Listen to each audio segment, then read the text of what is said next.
ایک عمل ہے بہت طاقتور اور بہت زبردست عمل ہے، اور پوری دنیا کو اس عمل سے بہت فائدہ پہنچا ہے کہ 2 رکعت نماز نفل پڑھ کے 3 بار سورۃ یاسین پڑھے، اور جو اللہ سے مانگے اللہ عطا کرتا ہے۔ سوچیں، ساری دنیا کی نوافل جتنی بھی ہیں ایک فرض تو فرض کے سجدے کا مقابلہ نہیں کر سکتے۔ ساری دنیا کی نوافل فرض تو فرض ایک سجدے کا مقابلہ نہیں کر سکتے۔ فرض نماز پڑھی، اور فرض نماز پڑھنے کے بعد سورۃ یاسین 3 بار نہیں پڑھی، سینکڑوں بار پڑھی۔ پھر آپ نے نہیں پڑھی، اس وقت آن لائن پوری دنیا میں کتنے بے شمار لوگ ہیں جو تسبیح خانے کے ان اوقات کے مطابق انہوں نے اپنے آپ کو فارغ کیا ہے، خالی کیا ہے، اور سورۃ یاسین لے کر بیٹھے ہیں۔ انہوں نے بھی پڑھی 3 بار سورۃ یاسین، آپ نے بھی پڑھی، اور آپ کے علاوہ پوری دنیا کے کتنے بے شمار لوگوں نے پڑھی۔ کسی نے درد سے، کسی نے غم سے، کسی نے جذبے سے، کسی نے آنسو بہاتے ہوئے، کسی نے اللہ سے باتیں کرتے ہوئے، کسی نے درد اور وجدان کی کیفیت سے۔ یہ لمحہ قبولیت کا ہے، یہ لمحہ قبولیت کا ہے، اور اس لمحے دعائیں قبول ہوتی ہیں، فریادیں پوری ہوتی ہیں، آسیں امیدیں بر آتی ہیں۔ یہ بہت قبولیت کا لمحہ ہے، اور یہ بہت مقبولیت کا لمحہ ہے۔ اس عمل کے بعد سورۃ یاسین پڑھی جائے۔ انفرادی پڑھنے سے 3 بار تو فائدہ ہوتا ہے۔ جس کو بھی میں نے یہ عمل بتایا، اس کو بہت فائدہ ہوا، اس کو بہت نفع ہوا۔ سوچیں، اجتماعی بیٹھ کے جب پڑھیں گے اس کا کتنا فائدہ ہوگا، اور اس فائدے پہ یقین ہو کہ جو کچھ ہوا ہے یہ فائدہ 100% ہے، اس میں کوئی شک نہیں ہے، اس پہ 100% یقین ہو، اس پہ 100% یقین ہو۔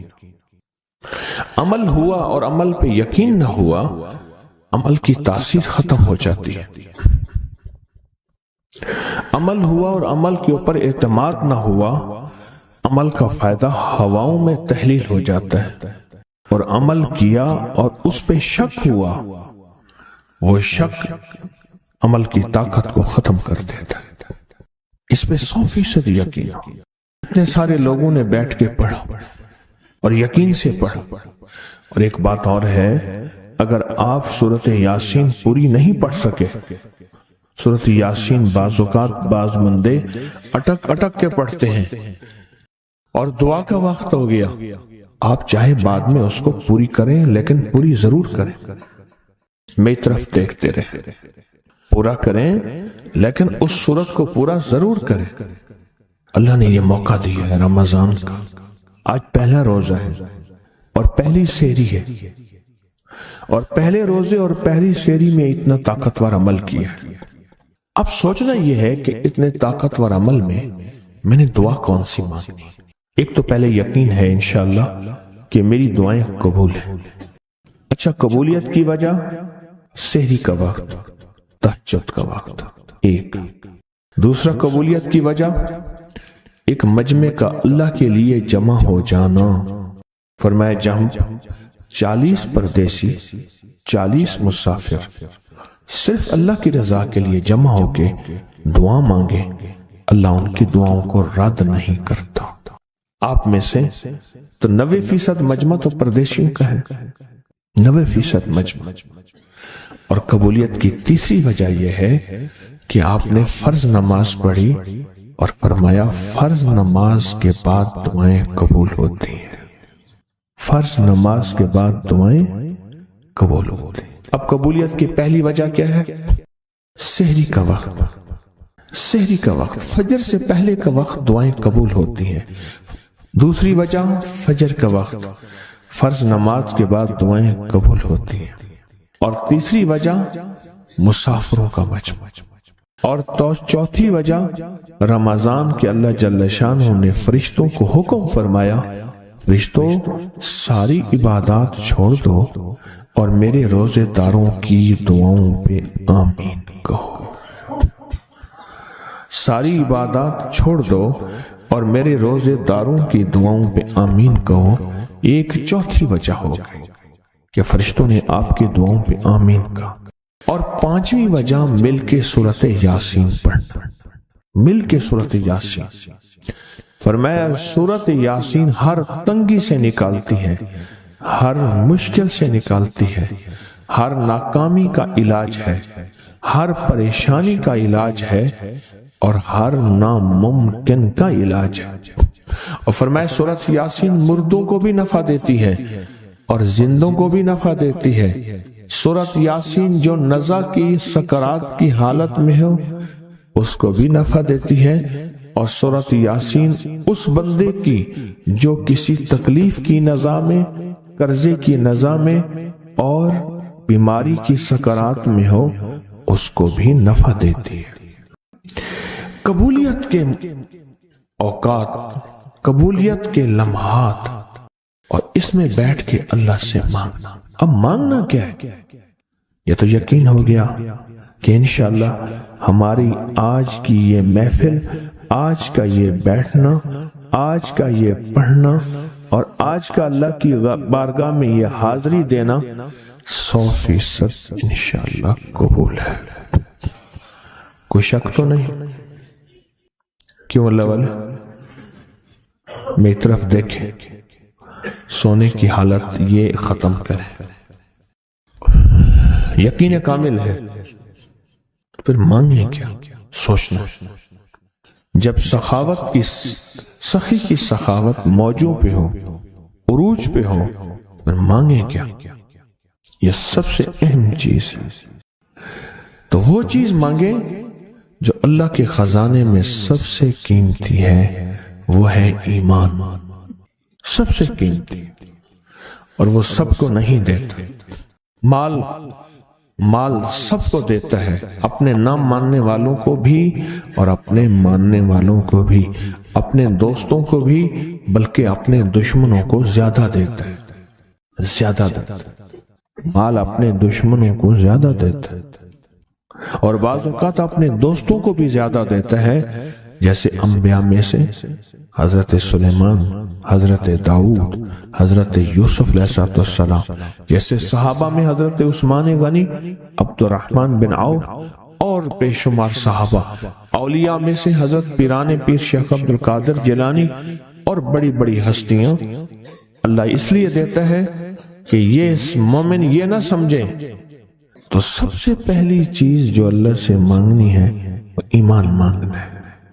ساری دنیا مل گئی، سارا مال مل گیا، ساری حکومتیں اور ساری چیزیں ملی، ایمان نہ ملا تو ہم گھاٹے میں رہ گئے۔ ہمارا سودا گھاٹے کا سودا تھا، ایمان نہ ملا۔ اللہ سے سب سے پہلے ایمان مانگنا۔